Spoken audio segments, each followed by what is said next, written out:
Bem-vindos ao novo episódio do podcast Podcat, Feta Catalunha. A primeira história passa-se em Portbou. Pois bem, arrancamos.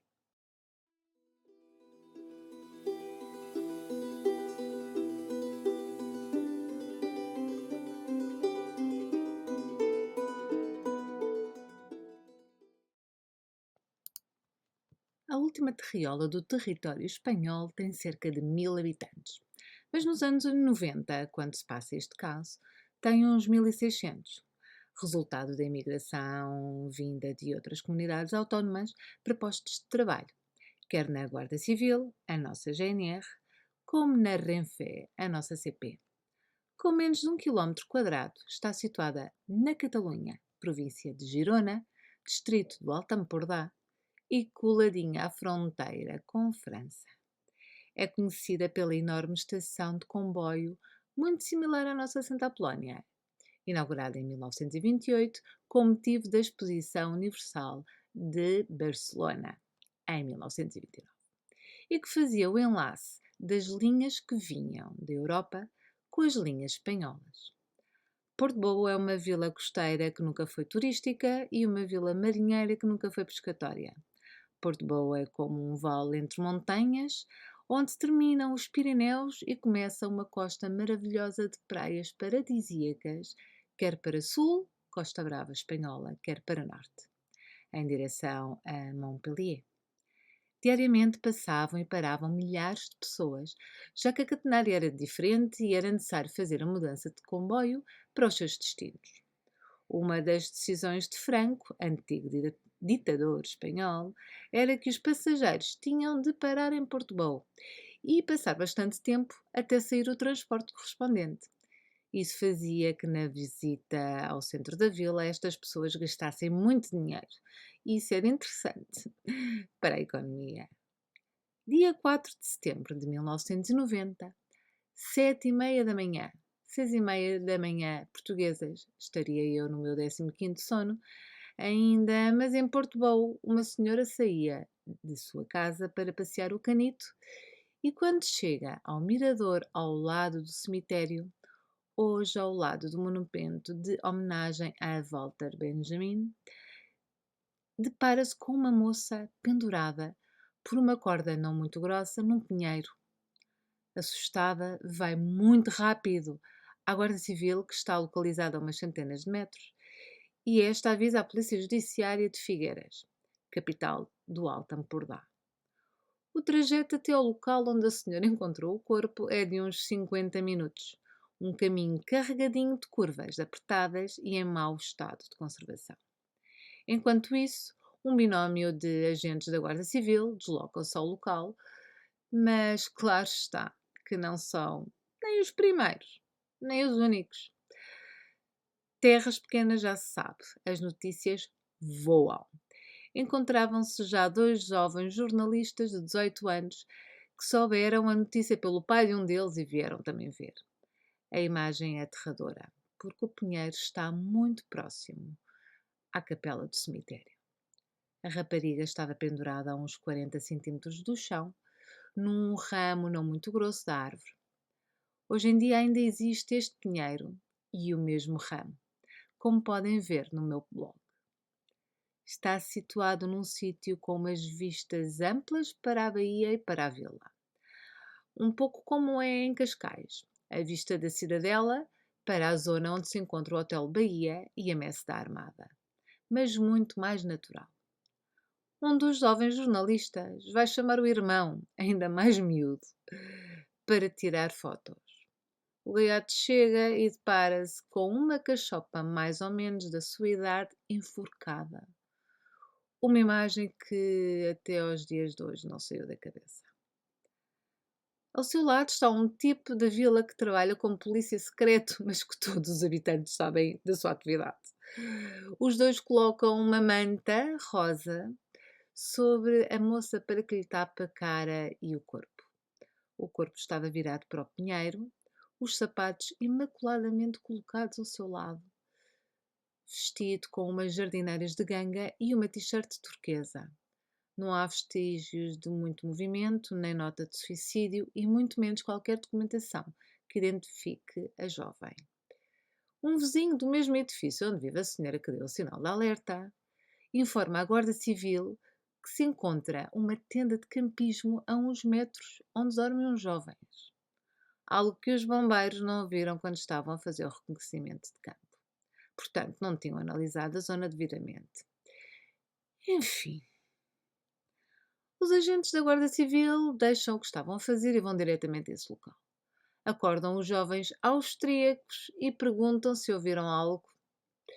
São todos nascidos entre 66 e 72 e dormiam a 50 metros do pinheiro e nada ouviram.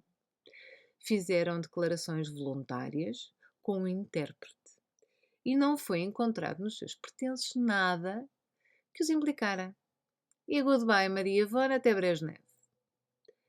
Faz-se o levantamento do cadáver e o mesmo é levado para o cemitério de Figueiras.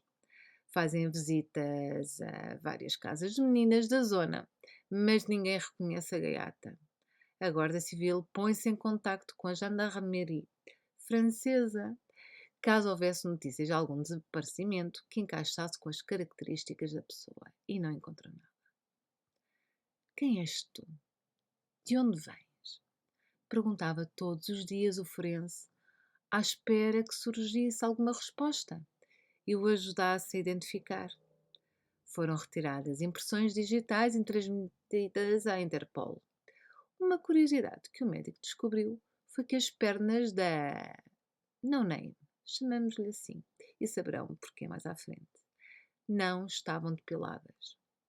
As mulheres espanholas e, sobretudo, as catalãs e da costa estavam sempre depiladas, o que o fez suspeitar que a nossa protagonista fosse do norte ou centro da Europa.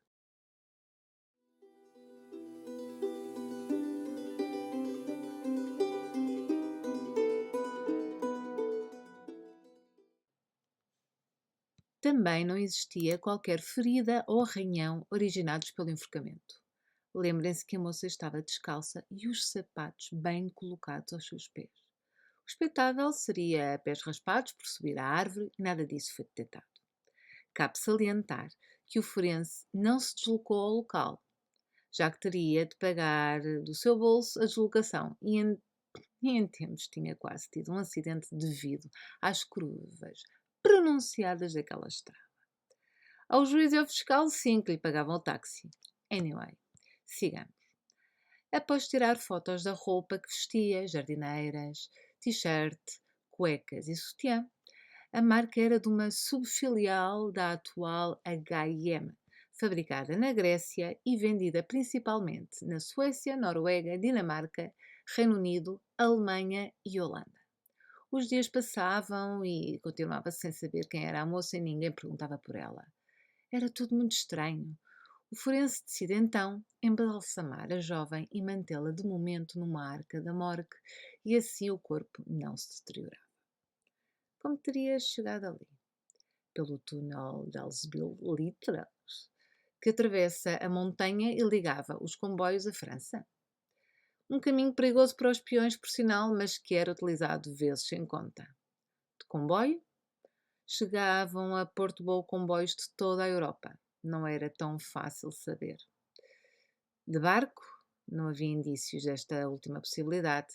Ainda não existia o atual porto desportivo e seria muito visível o seu desembarque, e ninguém tinha visto aquela moça por aí. De repente, e sem ninguém esperar, aparece um casal dizendo que procuram a filha desaparecida.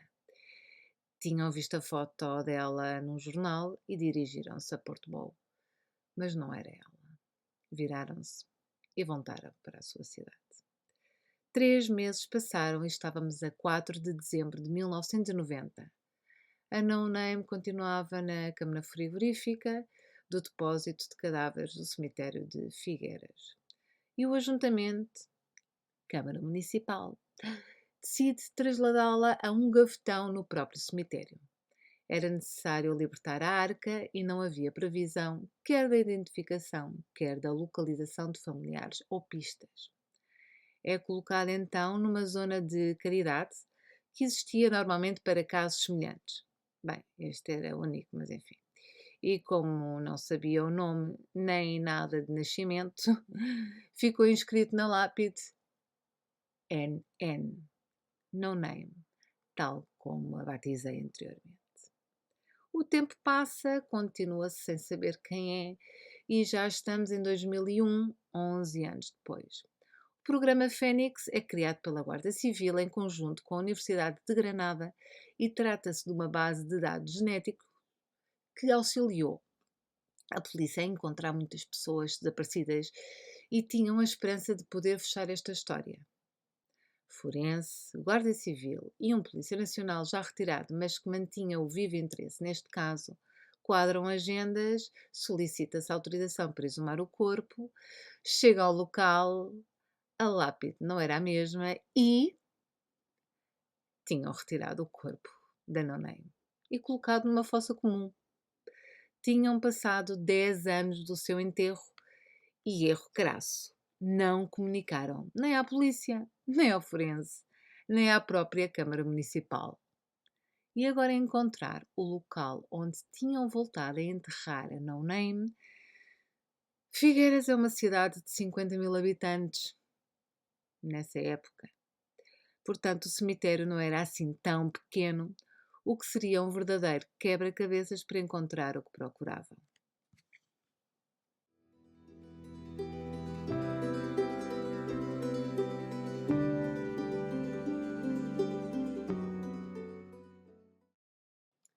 Figueiras é um distrito judicial complexo, tem mar e fronteira e isso resulta em mais mortes violentas e suicídios do que noutros distritos. O forense não entende como não se consegue encontrar um corpo embalsamado que foi enterrado há 3 meses. Fala do assunto aos operários da Câmara Municipal, que lhe dizem que cortaram o corpo para poder transportar mais facilmente. Inacreditável. Não se consegue encontrar assim o corpo do jovem e as poucas esperanças que existiam em poder identificar desaparecem. Somente existem fotos e impressões digitais. Daí a uns anos, as fossas começam a ser ordenadas e os restos serão colocados lado a lado com o número de diligência correspondente, mas em 2001 era um processo caótico. O Jornal da Região publica uma reportagem sobre os 25 anos do caso da No Name e de tantos outros cadáveres por identificar. Um polícia nacional de férias pela zona lê a notícia e decide escrever um livro baseado em acontecimentos reais, mas misturado com uma novela romântica que resulta num êxito tremendo. Apresentam-o no programa de televisão e reforça aos leitores que se trata de ficção que se origina num caso real. Acabando o dito programa, vai para casa e constata que recebeu um mundo de mensagens através das redes sociais de pessoas que dizem ter assistido à entrevista e que sabem quem é a rapariga de Portbou. Descarta uma série de possíveis pessoas, histórias mirabolantes. Com a transmissão numa cadeia tão importante, aparece sempre muita gente que pensa ter visto. É algo que acontece regularmente nestes casos. A sugestão tem destas coisas, mas depois de ler tantas possibilidades, surge uma que lhe chama a atenção. Era uma senhora de Badajoz que dizia que a mãe do seu marido tinha-o tido muito jovem e aos poucos dias tinha ido embora deixando-o aos cuidados dos avós, os seus pais. O único que tinha dito nessa altura é que ia para a Catalunha. O escritor consegue arranjar fotos dessa pessoa desaparecida e vai à Guarda Civil, como ao forense. Realmente parece-se muito. Os traços são muito similares. É necessário fazer mais provas, mas não há nada que descarta a possibilidade de ser a nossa no-name. Mas para um médico não se trata da mesma pessoa. Ele tinha claro que a jovem era nórdica. A desaparecida de Badajoz não usaria o tipo de roupa interior que foi encontrada. E as fotos do jornal a preto e branco, o que dificultava ver as diferenças reais. De todas as formas, através da Guarda Civil, foi possibilidade de saber que a jovem mãe fugida teria sido detida na Catalunha, mas não em Girona, e sim em Tarragona, por um furto nos mesmos anos 90. Compararam as impressões digitais e, obviamente, não era a mesma pessoa. Em 2020, em pleno Covid, uma associação de pessoas desaparecidas localizada na Alemanha consegue entrar em contacto com o forense e pedem mais informação. Acreditam que possa ser uma jovem que tentam localizar desde a mesma altura, mas não estão totalmente convencidos. Guarda Civil contactada e informada de que essa pessoa era mãe de 2 filhos, o que descarta por completo a nossa no-name. Quando se realizou a autópsia, ficou verificado que essa jovem nunca tinha estado grávida. E assim foi como se chegou a 2021, 30 anos sem conseguir pôr nome à rapariga de Portobão. Que existam pessoas que morrem sem identificar é algo que a maioria das pessoas desconhece, mas infelizmente é algo que acontece. E é uma tristeza que existam pessoas que partam sem uma despedida digna e que sejam enterradas sob uma inscrição de no name e que ninguém sinta a sua falta. Até pode ser que estejam à procura, mas que não a encontrem. Este caso é um verdadeiro enigma e vai continuar a ser durante mais tempo.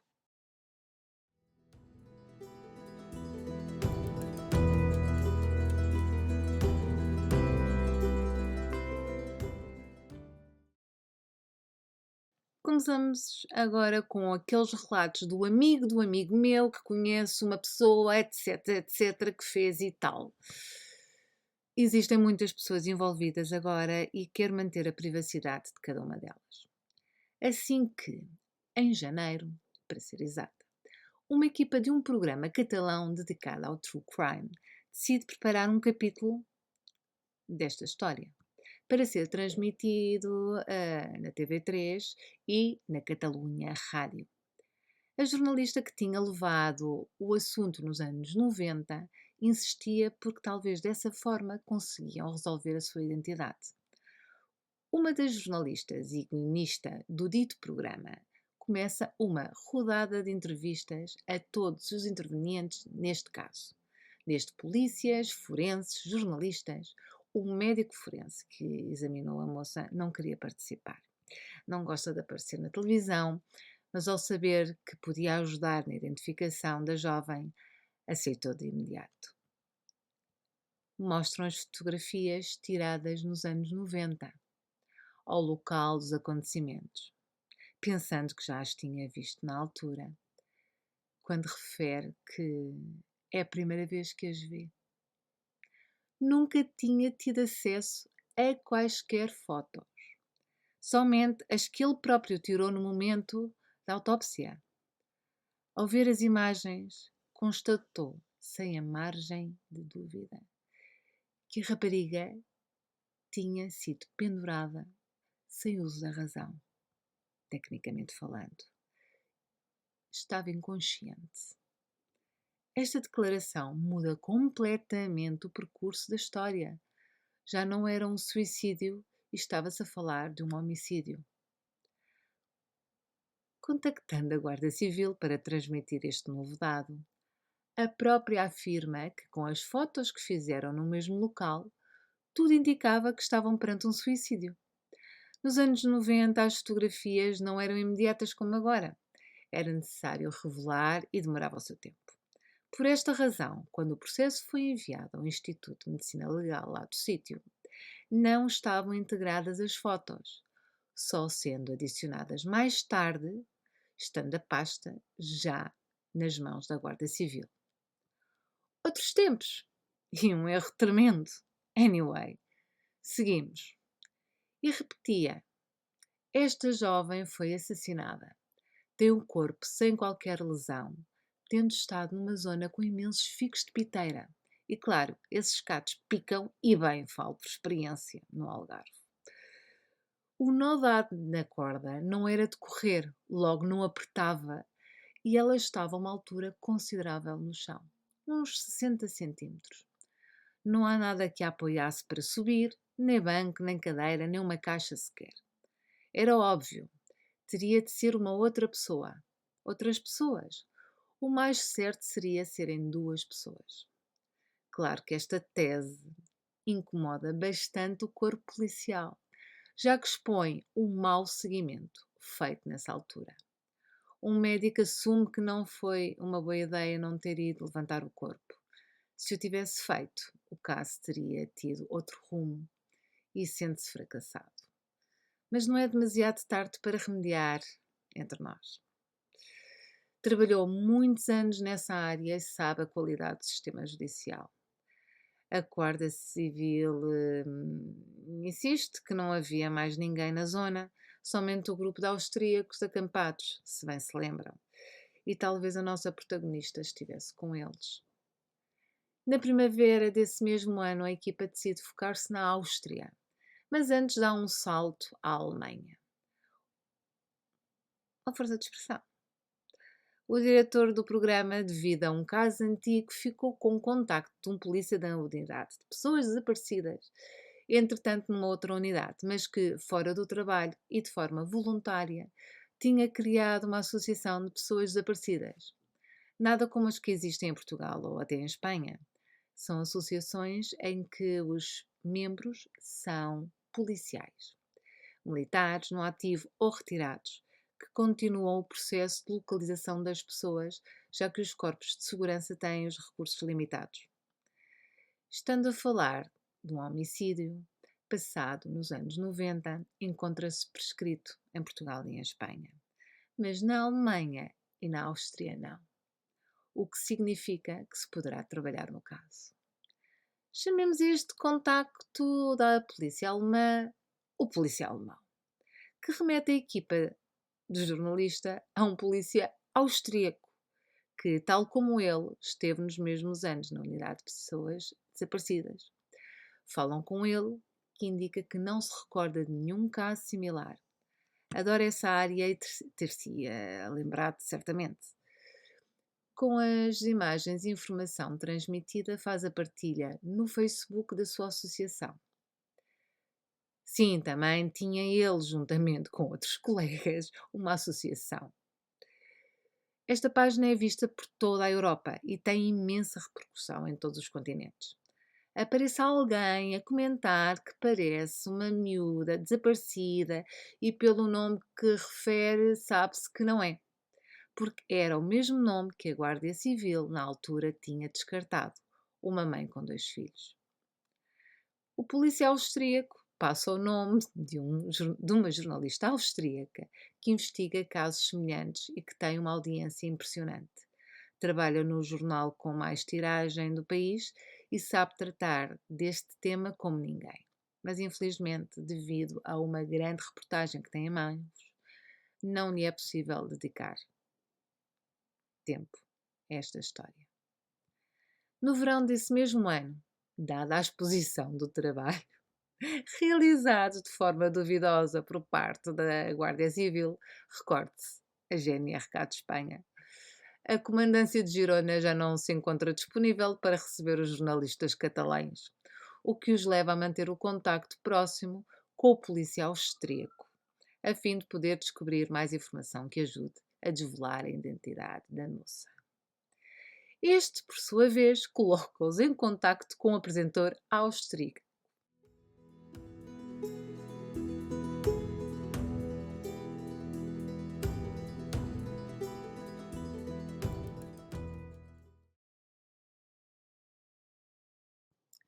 No verão desse mesmo ano, dada a exposição do trabalho realizado de forma duvidosa por parte da Guarda Civil, recorde-se, a GNR, cada sítio, a Comandância de Girona já não se encontra disponível para receber os jornalistas catalães, o que os leva a manter o contacto próximo com a polícia austríaco, a fim de poder descobrir mais informação que ajude a desvelar a identidade da rapariga.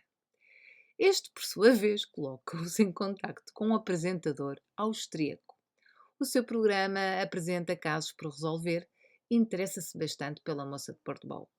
Decide então fazer um episódio com esta história. Pede todo o material que possa existir porque tem um tradutor de castelhano.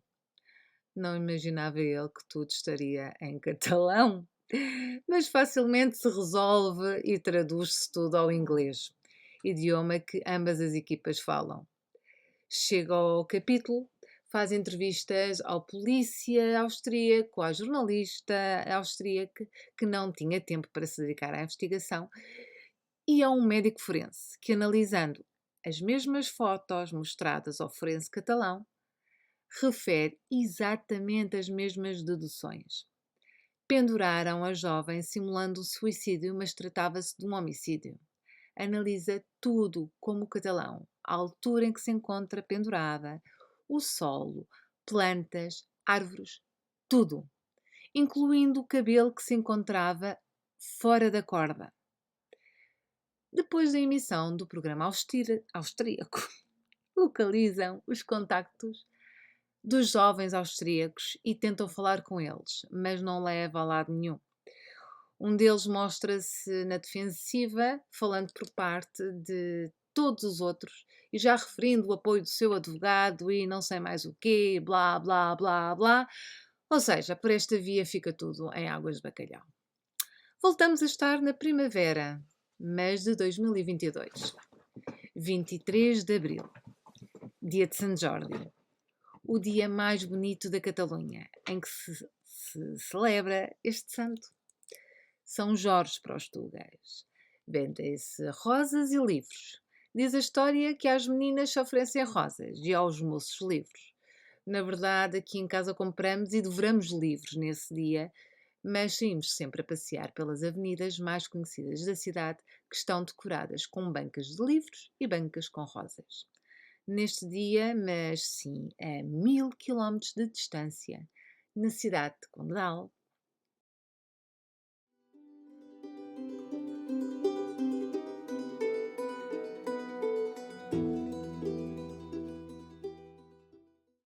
depois da emissão do programa austríaco, localizam os contactos dos jovens austríacos e tentam falar com eles, mas não leva a lado nenhum. Um deles mostra-se na defensiva, falando por parte de todos os outros e já referindo o apoio do seu advogado e blá, blá, blá, blá. Ou seja, por esta via fica tudo em águas de bacalhau. Voltamos a estar na primavera, mas de 2022. 23 de abril, dia de Sant Jordi, o dia mais bonito da Catalunha, em que se celebra este santo, São Jorge para os tugas. Vendem-se rosas e livros. Diz a história que às meninas se oferecem rosas e aos moços livros. Na verdade, aqui em casa compramos e devoramos livros nesse dia, mas saímos sempre a passear pelas avenidas mais conhecidas da cidade que estão decoradas com bancas de livros e bancas com rosas. Neste dia, mas a 1000 quilómetros de distância da cidade de Condal, transmite-se o tal programa do jornalista austríaco. Lembram-se? Pois bem. O jornalista catalão, poucos dias depois, recebe uma mensagem sua a informá-lo que já tinham localizado a No Name.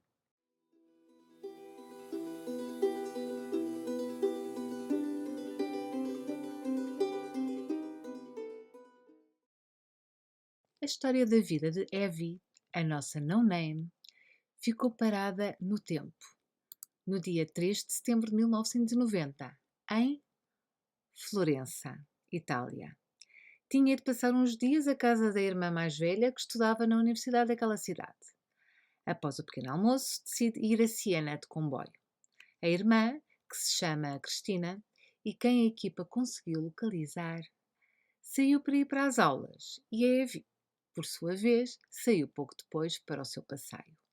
Deixou uma nota a dizer que vinha um pouco mais tarde e lá foi ela. Aproveitava essas férias, já que começava a trabalhar em logística numa empresa perto de Lana, a sua terra natal, situada no meio do Tirol.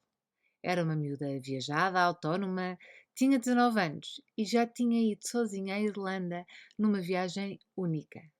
Falava uns 4 ou 5 idiomas e tinha crescido numa terriola bilingue, onde todos os habitantes falavam italiano e alemão. Chegada a noite, Cristina chega a casa e não vê a irmã. Pode vir mais tarde e não se preocupa.